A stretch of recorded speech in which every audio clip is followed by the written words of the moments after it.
Vamos lá, pessoal, vamos agora ao código aqui. Eu criei, no caso, uma pasta chamada DIP, Dependency Inversion Principle, e uma pasta antigo, conforme a gente já fez lá nos outros princípios. Então aqui eu tenho duas classes, cliente BO e cliente DAO. Isso aqui é um caso bem típico, né, do desenvolvimento de software, que as pessoas fazem bastante, que é criar, no caso, um BO e uma DAO. Então eu quero cadastrar um cliente, eu vou criar lá o cliente BO e um cliente DAO. No cliente BO eu vou ter um método lá chamado cadastrar novo cliente, por exemplo. E esse método vai chamar cliente DAO inserir, que tem lá o método para inserir o cliente. Qual o problema disso aqui? Nesse momento aqui eu conheço a minha classe concreta. O cliente BO, ela conhece cliente DAO. Ou seja, eu sei o que ele está fazendo com essa sua implementação. Então, eu estou dizendo que a classe A conhece a classe B, ou seja, ela não conhece uma abstração, e sim a implementação. Ela depende da implementação e não da abstração. Então vamos supor, num exemplo aqui, num exemplo bem prático, que cliente DAO lá tem uma query que vai inserir lá no SQL Server. Então amanhã eu vou mudar para Oracle. O que vai acontecer? Eu não vou conseguir simplesmente chegar aqui e criar outro cliente DAO para o Oracle e usar ele aqui, senão eu vou ter que chegar aqui e vou ter que alterar essa classe. Ou o que eu vou ter que fazer? Eu vou ter que vir aqui no cliente DAO e mudar todas as queries para Oracle.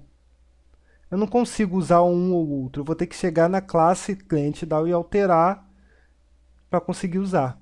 Se a gente tivesse conhecendo somente a abstração, somente o contrato, seria muito mais fácil, porque a gente poderia usar qualquer classe concreta referenciando naquela abstração. Vou fazer agora no código aqui, vou mostrar para vocês como é que é o jeito certo de fazer isso aqui.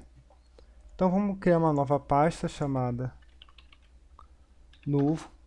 Vou copiar essas duas classes aqui, vou colar aqui para facilitar. Então vamos botar cliente novo e aqui novo também. Então tá certinho agora. Então o que a gente vai fazer aqui, pessoal? Primeiro a gente vai criar o nosso contrato. É a partir do contrato que a cliente BO ela vai se comunicar com a cliente DAO. Vamos supor aqui que a cliente BO é mais forte do que a cliente DAO. Vamos supor que é uma classe, uma entidade mais forte do que a DAO. No caso, a DAO foi como se fosse a entidade fraca aqui nessa situação. Então, vamos supor que a cliente BO é que tem toda lá a regra de negócio e tal, e a cliente DAO só insere. Então, vamos supor que o foco mesmo é cliente DAO. O cliente, quer dizer, desculpa, o foco é cliente BO, cliente DAO é descartável. Eu posso trocar quando eu quiser, que não vai fazer diferença no meu sistema, não deveria fazer. Por exemplo, se eu tenho uma cliente DAO que persiste no SQL Server, se eu mudar para Oracle, tanto faz, porque a lógica de negócio está na cliente BO. Então, vamos supor que essa é a nossa entidade forte aqui. Então, eu não quero que a cliente BO dependa da implementação da DAO. Eu quero que isso seja invisível para a BO. Eu não, tem que ser indiferente. Eu não quero saber se é SQL Server, se é Oracle. Eu quero que insira, que persista em algum lugar. Então, eu quero que a cliente BO se comunique com, no caso, com a nossa DAO a partir de um contrato, de uma abstração. É igual o exemplo que eu dei do serviço lá de internet. Eu não vou contratar o serviço e vou perguntar qual é o cabo que está usando, quantos metros de cabo, a cada quantos metros tem um switch lá, onde que está a URA. Eu não quero saber de nada disso. Eu quero saber se a internet está chegando aqui na minha casa. Então é a mesma situação aqui na cliente BO. A cliente BO ela quer saber se o que ela está querendo fazer, no caso que é persistir, está sendo persistido. Agora ela quer saber como que isso está sendo feito. Então vamos criar aqui uma nova classe aqui, no caso uma interface, que vai ser a nossa abstração, no caso nosso contrato, né? É bom a gente pensar como contrato que facilita na visualização. Seja, até no mundo real a gente consegue fazer uma analogia. Então é cliente DAO. Escrevi com O minúsculo aqui sem querer, deixa eu renomear. Perfeito, pronto. Então vamos supor que essa classe aqui ela vai ter lá o seu método inserir.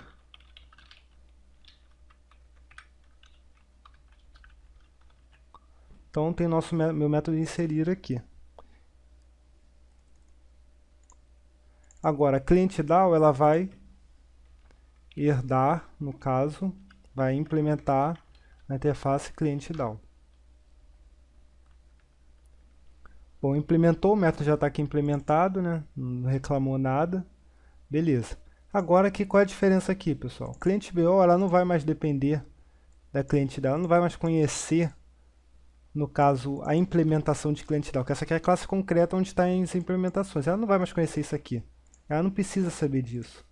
Ela tem que saber do contrato. E o contrato é quem?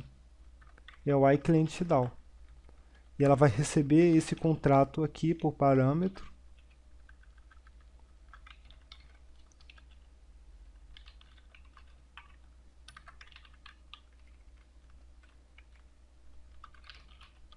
Vai receber aqui. Pronto, dessa forma, o que vai acontecer? Cliente BO não conhece mais a implementação de cliente.DAO. Se eu chegar aqui da F12, olha lá, o que ela conhece agora? Ela conhece somente o método inserir aqui. Ela sabe que no contrato tem que insere. Então eu vou usar isso aqui. Eu confio no meu fornecedor aqui, que no caso é a minha classe de persistência de dados. Ele está dizendo no contrato que ele insere. Então eu vou confiar e vou mandar inserir. Não quero saber como é que está dentro. Só sei que no contrato está assim, então tá bom. Então, vamos lá no nosso program. Vamos criar um método aqui chamado deep.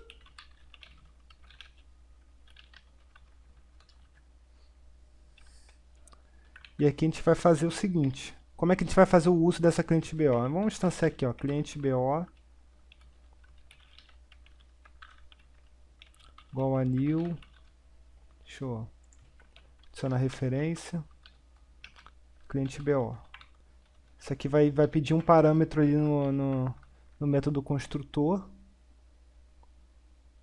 É porque ele adicionou o antigo. Espera aí. Vamos adicionar o novo. Pronto. Agora está pedindo aqui, o que a gente vai passar? A gente vai passar a instância de cliente.DAO. No caso, a gente vai instanciar aqui cliente.DAO.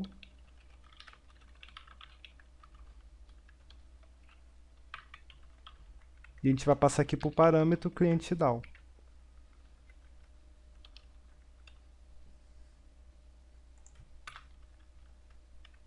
Posso até fazer assim. Pronto. Agora aqui no cliente BO a gente manda inserir.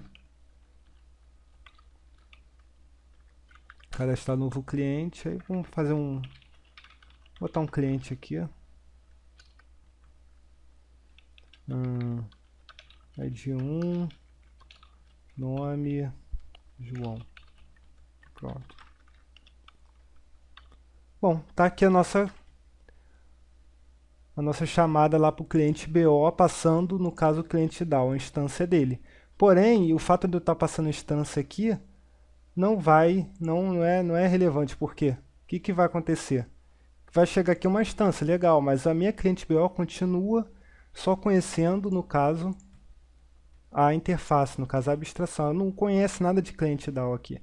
Ou seja, se amanhã ou depois eu quiser botar um cliente.DAO Oracle, para a minha classe cliente BO, isso aqui vai ser indiferente.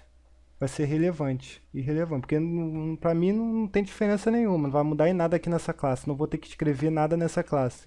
Vamos só fazer um exemplo aqui. Vamos supor que eu chegue aqui e faça, agora não vamos mais usar cliente.DAO, porque cliente.DAO ela está usando lá o SQL Server, agora eu quero usar Oracle. Então eu chego aqui, ó, crio uma nova classe, cliente.DAO Oracle, vamos botar cliente Oracle DAO. Cliente Oracle DAO herda de quem? Cliente.DAO. Vou ter que adicionar a interface, vou deixar aqui como assim mesmo, só para ilustrar mesmo, que a gente vai fazer esse teste. E aqui, no caso, onde eu estou consumindo a cliente BO, em vez de eu passar SQL Server, eu vou passar Oracle. Então, vou chegar aqui, ó, cliente Oracle DAO, pronto. Para a classe BO, isso aqui foi diferente. Eu fiz essa volta toda, adicionei do Oracle lá, implementei tudo do Oracle, mas o cliente BO, o que mudou? Absolutamente nada. Ele não quer saber se é Oracle ou se é SQL Server, ele quer saber que ele tem que inserir. Por quê? Porque no contrato está escrito inserir e ele vai inserir. Então é para isso a injeção de dependência é muito útil para você desacoplar as classes e tal. Imagina se a minha cliente BO estivesse implementando lá no modo antigo, estivesse lá dando new, cliente down. Não daria para a gente fazer isso aqui. A gente teria que chegar na cliente down, sair substituindo tudo, que não é o que a gente quer aqui. Se a gente quer um sistema com boa manutenibilidade, a gente tem que procurar recursos que nos provêm isso. E a injeção de dependência é uma delas. Então dessa forma fica bem mais simples. Espero que tenha sido fácil para vocês entenderem aí. Qualquer dúvida podem botar no comentário no vídeo, aí na comunidade, que a gente responde. Eu vou estar sempre ajudando aí vocês. Tá ok? Então vamos agora para a conclusão do curso. Até o próximo vídeo.